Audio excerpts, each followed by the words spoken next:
साथियों नमस्कार। बहुत स्वागत है हमारे इस चैनल में। दोस्तों इस वीडियो के अंदर अभी हम लोगों के साइंस यानी विज्ञान है इससे रिलेटेड टॉप 40 क्वेश्चन देखने वाले हैं जो कि आपके एग्जाम में पूछे जाने की संभावना सबसे अधिक है। तो आप इस वीडियो को बहुत ध्यान से लास्ट तक देखिए। चैनल पर नया तो चैनल को सब्सक्राइब कर जो पास वाले घंटी का निशान है उसे भी ऑन कर दें, ठीक है। तो चलिए शुरू करते हैं। देखिए यहाँ पर हमारा पहला क्वेश्चन है, मानव शरीर में रक्तचाप किस ग्रंथि के द्वारा नियंत्रित होता है। तो देखिए इसका करेक्ट आंसर ऑप्शन ए हो जाएगा। एंड्रीनल ग्रंथि के द्वारा जो है ये मानव शरीर में रक्तचाप नियंत्रित होता है, ठीक है। इसके अलावा एक स्वस्थ मनुष्य का रक्तचाप कितना होता है। तो देखिए एक स्वस्थ मनुष्य का जो रक्तचाप होता है तो ये होता है 120/80, ठीक है। क्वेश्चन नंबर 2 है, तेल टैंकर में प्रयोग होने वाला शब्द बैरल कितने लीटर के बराबर होता है। तो देखिए आपको इसमें बताना है कि जो एक बैरल होता है तो ये कितने लीटर के बराबर होता है। तो देखिए एक बैरल ये 159 लीटर के बराबर होता है, ठीक है। क्वेश्चन नंबर 3 है, निम्नलिखित में से किस विटामिन को सनशाइन विटामिन भी कहा जाता है। तो देखिए इसे करेक्ट आंसर ऑप्शन डी हो जाएगा। विटामिन डी को जो है ये सनशाइन विटामिन भी कहा जाता है, ठीक है। इसके अलावा विटामिन डी का रासायनिक नाम क्या है। तो देखिए विटामिन डी का जो रासायनिक नाम है तो ये है कैल्सीफेरॉल, ठीक है। और इसकी कमी से कौन सा रोग होता है। तो देखिए इसकी कमी से रिकेट्स रोग होता है, ठीक है। क्वेश्चन नंबर 4 है, परमाणु रिएक्टर में मंदक और प्रशीतक के रूप में किसका प्रयोग किया जाता है।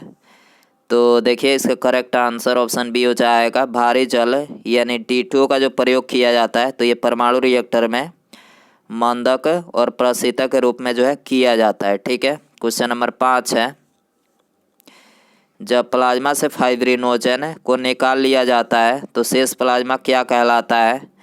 तो देखिए जो शेष प्लाज्मा होता है तो ये कहलाता है सीरम, ठीक है। बी करेक्ट हो जाएगा। क्वेश्चन नंबर 6 है, निम्नलिखित में से किसकी सहायता से रक्त द्वारा ऑक्सीजन ले जाया जाता है। तो देखिए इसे करेक्ट आंसर ऑप्शन ए हो जाएगा। लोहित कोशिकाओं की सहायता से जो है रक्त द्वारा ऑक्सीजन ले जाया जाता है, ठीक है। क्वेश्चन नंबर 7 है, प्रकाशीय तंतु में प्रकाश किस सिद्धांत पर कार्य करता है। तो देखिए इसे करेक्ट आंसर ऑप्शन बी हो जाएगा। प्रकाशीय तंतु में प्रकाश जो है ये पूर्ण आंतरिक परावर्तन के सिद्धांत पर जो है कार्य करता है, ठीक है। क्वेश्चन नंबर 8 है, निम्नलिखित में से कौन सी गैस दांत उखाड़ने में उपयोगी होती है। तो देखिए इसका करेक्ट आंसर ऑप्शन बी हो जाएगा। नाइट्रोजन ऑक्साइड जो गैस होती है तो ये दांत उखाड़ने में उपयोगी होती है, ठीक है। क्वेश्चन नंबर 9 है, इंडियन गैस निम्नलिखित में से किसका मिश्रण होता है। तो देखिए इंडियन जो गैस होता है तो ये प्रोपेन, ब्यूटेन और इथाइल मार्केप्टेन यानी इन तीनों का मिश्रण होता है, ठीक है। तो यहाँ पर डी करेक्ट हो जाएगा। उपर्युक्त में तीनों, ठीक है। क्वेश्चन नंबर 10 है, कपड़ा मिल में काम करने से होने वाली बीमारी को क्या कहा जाता है।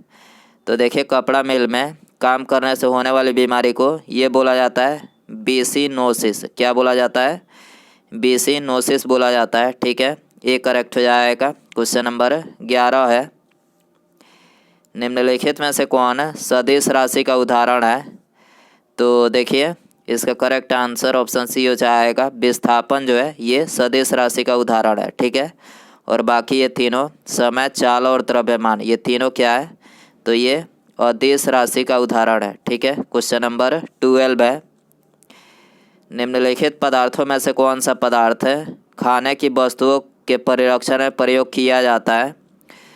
तो देखिए इसका करेक्ट आंसर ऑप्शन सी हो जाएगा। सोडियम बेंजोएट जो पदार्थ है तो ये खाने की वस्तुओं के परिरक्षण में जो है मतलब इसका प्रयोग किया जाता है, ठीक है। क्वेश्चन नंबर 13 है, ग्लूकोज का ग्लाइकोजन में परिवर्तन यकृत में होता है लेकिन इसका संग्रहण कहाँ पर होता है। तो देखिए इसका जो मतलब संग्रह होता है तो ये होता है यकृत और पेशियाँ यानी इन दोनों जगहों पर होता है, यकृत और पेशियों में होता है, ठीक है।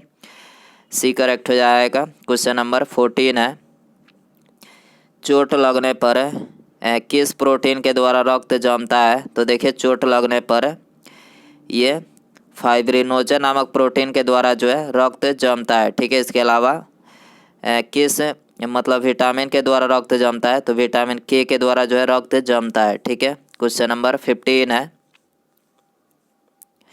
मनुष्य के शरीर में इंसुलिन का निर्माण कहाँ पर होता है? तो देखिए मनुष्य के शरीर में इंसुलिन का जो निर्माण होता है तो ये अग्न्याशय में होता है। ठीक है, इसके अलावा अग्न्याशय जो है ये मानव शरीर की दूसरी सबसे बड़ी ग्रंथि है और मानव शरीर की सबसे बड़ी ग्रंथि यकृत है और दूसरी जो सबसे बड़ी ग्रंथि है वो है अग्न्याशय। ठीक है, क्वेश्चन नंबर 16 है, रूमैटिक हृदय रोग का इलाज किसकी मदद से किया जाता है?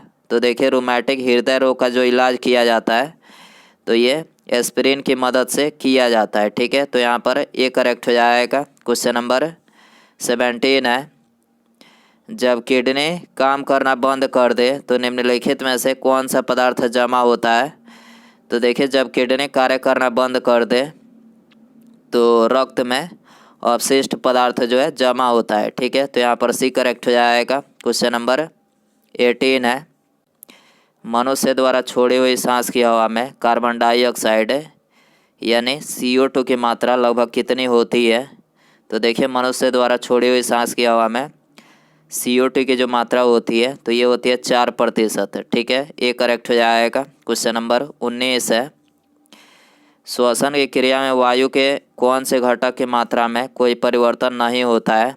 तो देखिए श्वसन की क्रिया में ये नाइट्रोजन की मात्रा में जो है कोई परिवर्तन नहीं होता है। ठीक है, क्वेश्चन नंबर 20 है, निम्नलिखित में से किस विटामिन को हार्मोन भी कहा जाता है? तो देखिए इसका करेक्ट आंसर ऑप्शन सी हो जाएगा, विटामिन डी को जो है ये हार्मोन भी जो है बोला जाता है। ठीक है, क्वेश्चन नंबर 21 है, परागकणों का अध्ययन निम्नलिखित में से क्या कहलाता है? तो देखिए परागकणों का जो अध्ययन कहलाता है तो ये कहलाता है पैलिनोलॉजी। क्या कहलाता है? पैलिनोलॉजी कहलाता है। ठीक है, ये करेक्ट हो जाएगा। क्वेश्चन नंबर 22 है, निम्नलिखित में से कौन सा एंजाइम रक्त को थक्का बनाने के लिए आवश्यक है? तो देखिए इसका करेक्ट आंसर ऑप्शन बी हो जाएगा, थ्रोम्बिन जो एंजाइम है तो ये रक्त को थक्का बनाने के लिए आवश्यक है। ठीक है, इसके अलावा रक्त को थक्का बनाने में कौन सा विटामिन आवश्यक है? तो देखिए रक्त को थक्का बनाने में विटामिन के ये तो बता ही चुके हैं, और फाइब्रिनोजन जो प्रोटीन है ये रक्त को थक्का बनाने में, प्रोटीन पूछा जाए तो फाइब्रिनोजन, एंजाइम पूछा जाए तो थ्रोम्बिन, और विटामिन पूछा जाए तो विटामिन के जो है ये मतलब रक्त को थक्का बनाने के लिए आवश्यक है। ठीक है, क्वेश्चन नंबर 23 है, निम्नलिखित में से इलेक्ट्रिक करंट का यूनिट कौन सा है? इलेक्ट्रिक करंट यानी विद्युत धारा का यूनिट क्या है? तो विद्युत धारा का जो यूनिट है तो ये है एम्पियर। ठीक है, क्वेश्चन नंबर 24 है, सामान्य किस्म का कोयला निम्नलिखित में से कौन सा है? तो देखिए सामान्य किस्म का जो कोयला है तो ये है बिटुमिनस। ठीक है, इसमें कार्बन की प्रतिशत मात्रा कितनी होती है? तो इसमें कार्बन की जो प्रतिशत मात्रा होती है 78 से 86% तक होती है। ठीक है, और सबसे उत्तम किस्म का कोयला कौन सा है?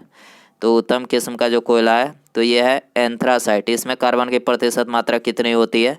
तो ये 90% से भी अधिक होती है। ठीक है, क्वेश्चन नंबर 25 है, गर्मी के दिनों के दौरान मिट्टी के बर्तनों में रखा पानी ठंडा हो जाता है, निम्नलिखित में से किस प्रक्रिया के कारण? तो देखिए मिट्टी का जो मतलब बर्तन होता है तो उसमें छोटे छोटे पोर्स होते हैं जिसके कारण वाष्पीकरण की क्रिया होती है और पानी जो है ठंडा रहता है। ठीक है, तो यहाँ पर डी करेक्ट हो जाएगा, वाष्पीकरण के कारण जो है पानी ठंडा रहता है। ठीक है, क्वेश्चन नंबर 26 है, निम्नलिखित में से एनीमोमीटर का उपयोग क्या मापने में किया जाता है? तो देखिए एनीमोमीटर का जो उपयोग किया जाता है तो ये पवन का वेग मापने में जो है किया जाता है। ठीक है, ये करेक्ट हो जाएगा। क्वेश्चन नंबर 27 है, निम्नलिखित में से कौन हाइड्रोजन का समस्थानिक नहीं है? तो देखिए इसका करेक्ट आंसर ऑप्शन डी हो जाएगा, ओजोन जो है ये हाइड्रोजन का समस्थानिक नहीं है। ठीक है, और बाकी ये तीनों प्रोटियम, ड्यूटेरियम और ट्राइटियम यानी ये तीनों जो है हाइड्रोजन के समस्थानिक है। ठीक है, क्वेश्चन नंबर 28 है, पीतल किसकी मिश्र धातु है? तो देखिए जो पीतल है तो ये तांबा प्लस जस्ता, तांबा प्लस जस्ता का मिश्र धातु है। ठीक है, सी करेक्ट हो जाएगा। क्वेश्चन नंबर 29 है, ऑक्टेन संख्या किसकी गुणवत्ता का मापन करती है? तो देखिए ऑक्टेन संख्या जो है ये पेट्रोल की गुणवत्ता का मापन करती है। ठीक है, इसके अलावा द्रव स्वर्ण के नाम से किसे जाना जाता है? तो देखिए द्रव स्वर्ण के नाम से ये जाना जाता है पेट्रोलियम को। ठीक है, क्वेश्चन नंबर 30 है, सिरका निम्नलिखित में से किसका एक घोल होता है? तो देखिए जो सिरका होता है तो ये एसिटिक अम्ल का जो है घोल होता है। ठीक है, बी करेक्ट हो जाएगा। क्वेश्चन नंबर 31 है, वायु शक्ति यानी विंड पावर में निम्नलिखित में से कौन सा रूप विद्युत ऊर्जा में परिवर्तित होता है? तो देखिए विंड पावर में ये गतिज ऊर्जा जो होता है ये विद्युत ऊर्जा में परिवर्तित होता है। ठीक है, ये करेक्ट हो जाएगा। क्वेश्चन नंबर 32 है, ग्लोबल वार्मिंग के लिए उत्तरदायी गैस निम्नलिखित में से कौन सी है? तो देखिए ग्लोबल वार्मिंग के लिए जो उत्तरदायी गैस है तो ये है कार्बन डाइऑक्साइड। ठीक है, ये करेक्ट हो जाएगा। क्वेश्चन नंबर 33 है, निम्नलिखित में से कौन सी गैस वायु को सबसे अधिक प्रदूषित करती है? तो देखिए वायु को जो सबसे अधिक प्रदूषित करती है तो ये है कार्बन मोनोऑक्साइड गैस। ठीक है, बी करेक्ट हो जाएगा। क्वेश्चन नंबर 34 है, लाल रक्त कणिकाएँ किस नाम से जानी जाती है? तो देखिए लाल रक्त कणिकाएँ जो है ये एरिथ्रोसाइट के नाम से जानी जाती है। ठीक है, सी करेक्ट हो जाएगा। इसके अलावा लाल रक्त कणिकाएँ यानी आरबीसी का जीवन काल कितना होता है? तो देखिए आरबीसी का जो जीवन काल होता है तो ये 120 दिनों का होता है, जबकि डब्ल्यूबीसी का जीवन काल कितने दिनों का होता है? तो देखिए डब्ल्यूबीसी का जो जीवन काल होता है तो ये 2 से 4 दिनों का होता है। ठीक है, क्वेश्चन नंबर 35 है, हाइड्रोजन के रेडियो सक्रिय समस्थानिक किसे कहा जाता है? तो देखिए हाइड्रोजन के रेडियो सक्रिय समस्थानिक जो है ये बोला जाता है ट्राइटियम को। ठीक है, तो यहाँ पर डी करेक्ट हो जाएगा। क्वेश्चन नंबर 36 है, निम्नलिखित में से कौन सी ग्रंथि वृद्धावस्था में लुप्त हो जाती है? तो देखिए इसका करेक्ट आंसर ऑप्शन डी हो जाएगा। थाइमस जो ग्रंथि है तो ये वृद्धावस्था में जो है लुप्त हो जाती है। ठीक है, क्वेश्चन नंबर 37 है, फोटोग्राफी में कौन सा अम्ल प्रयोग किया जाता है? तो देखिए फोटोग्राफी में ये ऑक्जैलिक अम्ल जो है प्रयोग किया जाता है। ठीक है, बी करेक्ट हो जाएगा। क्वेश्चन नंबर 38 है, इंसुलिन की कमी के कारण होने वाला रोग कौन सा है? तो देखिए इंसुलिन की कमी के कारण जो है ये डायबिटीज रोग होता है। ठीक है, बी करेक्ट हो जाएगा। क्वेश्चन नंबर 39 है, रासायनिक रूप से मिल्क ऑफ मैग्नीशिया होता है? तो देखिए रासायनिक रूप से जो मिल्क ऑफ मैग्नीशिया होता है तो ये होता है मैग्नीशियम हाइड्रोक्साइड। ठीक है, तो यहाँ पर डी करेक्ट हो जाएगा। उसके बाद यहाँ पर हमारा अगला क्वेश्चन है, निम्नलिखित में से कौन सा अंग मानव शरीर में ग्लाइकोजन के रूप में कार्बोहाइड्रेट को जमा करता है?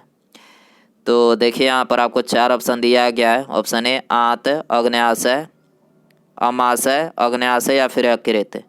तो दोस्तों आप इसका आंसर जो है कमेंट बॉक्स में ज़रूर बताएं। वीडियो पसंद आए तो वीडियो को लाइक ज़रूर करें, चैनल पर नया तो चैनल को सब्सक्राइब और पास वाले जो घंटी का निशान है उसे भी ऑन कर दें। ठीक है, मिलते हैं अगले वीडियो में। Thanks for watching.